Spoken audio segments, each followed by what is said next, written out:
Kisii Town is the second largest town in southwestern Kenya after Kisumu City. It started on its way to a place where people would come and settle during the WW1 between 1916 and 1918. At this point in time, the Germans were fighting the British over the dominance of Lake Tanganyika and Lake Victoria, and the British Army chose this Kisii area as a resting place or spot, and a place where they would come up with the logistics of the war. Over 400,000 British and German armies were involved in this battle for East Africa, and they were assisted by over 600,000 blacks.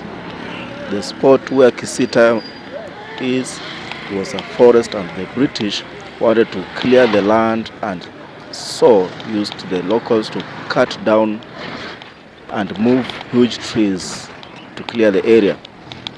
Word went around among the locals that the whites were around and wanted manpower.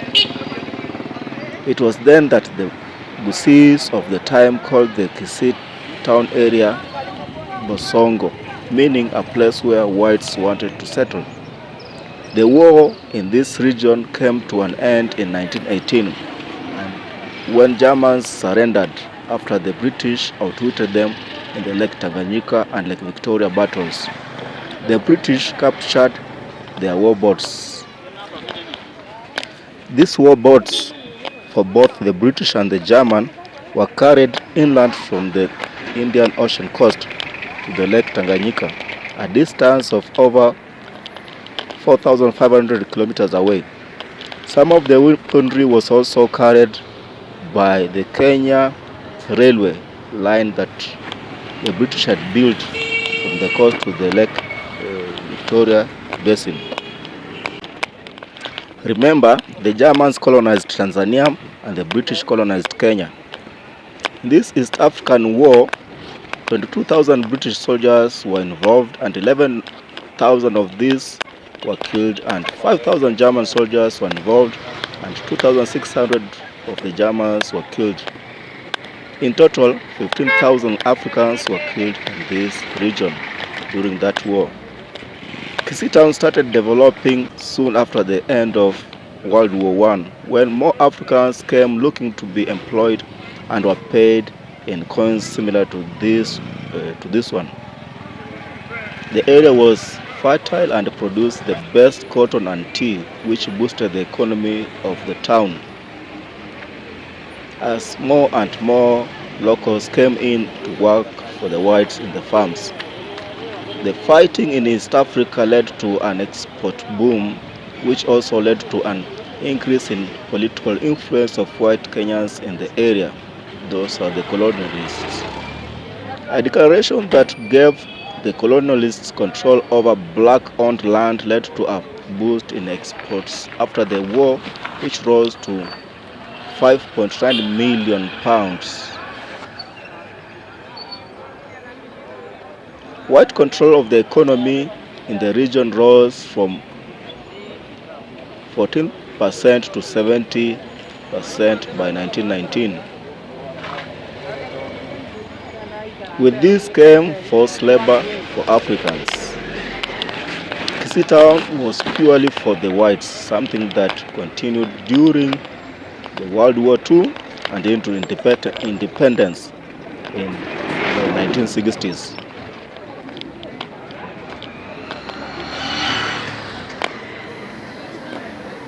Currently, Kisii Town is the capital of Kisii County with a population of 1.2 million people.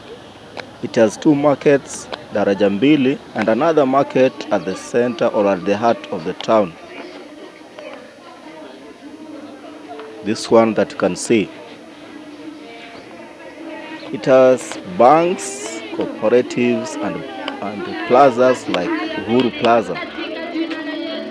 It has no malls, which is the new thing. There are several supermarkets, but there are no car bazaars. In this market, you will see many things being sold.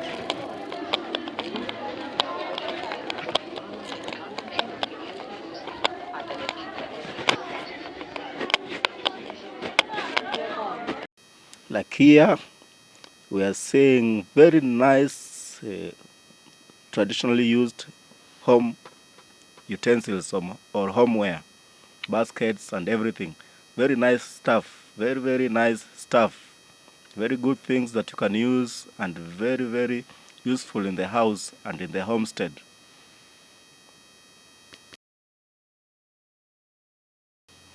We are having a little chit chat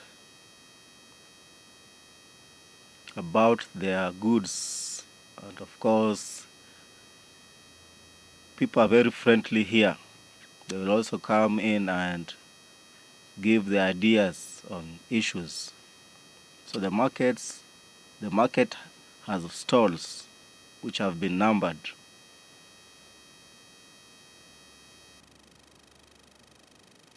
As you can see the number behind there. So this is the Uhuru Plaza. That's a very big building with a lot of things you can find there. You can buy computers there and all other things that you want to do. This is the main street that goes directly to the level 5 Kisii Hospital. This is a taxi car park. If you want to get a taxi, you will get it here. Everybody is doing their own business, small traders and so on. If you want very nice cloth or shoes, you will find on this small street here. Very nice stuff. Something that you can use, you can wear. Brand new. This looks like Nairobi or any other city like Nakuru, any other town like Nakuru. By the way, Nakuru is now a city. So a little chat also here. A little discussion with the traders over this place.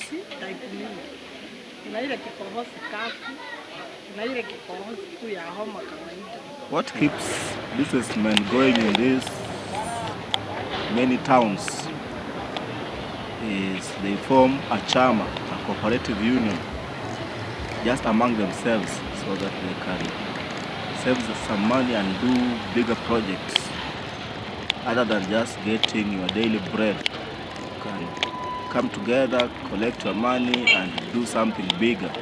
Maybe buy a van or a matatu that you can carry people with on the road. Now we are at the county offices. You have the law courts right there, and then as I'm going upwards, these are the county offices. This area is called Mashauri. It's a very busy place, so you'll expect a lot of security,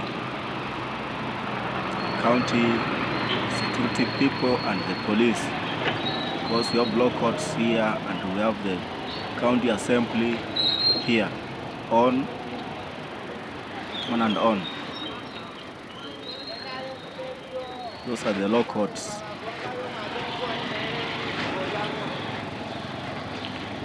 And on this left, those are the county assembly offices. The session is not on, so the gates are closed and there's nobody in.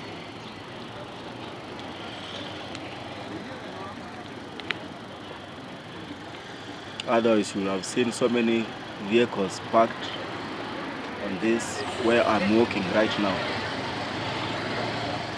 Those are vehicles for the MCAs and all other officials who work in the county offices.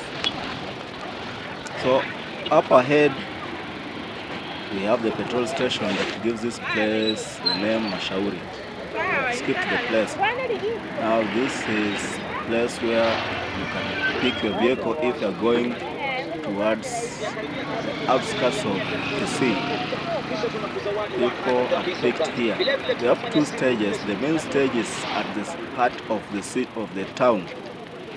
But people, the vehicles also come outside the town and stop here on this road here. As you can see those vehicles, people are picking the vehicles. People want to go outside the Kisii Town, maybe to Mugunga, to Magina, and towards the Kalenjin regions. This is where people pick their vehicles.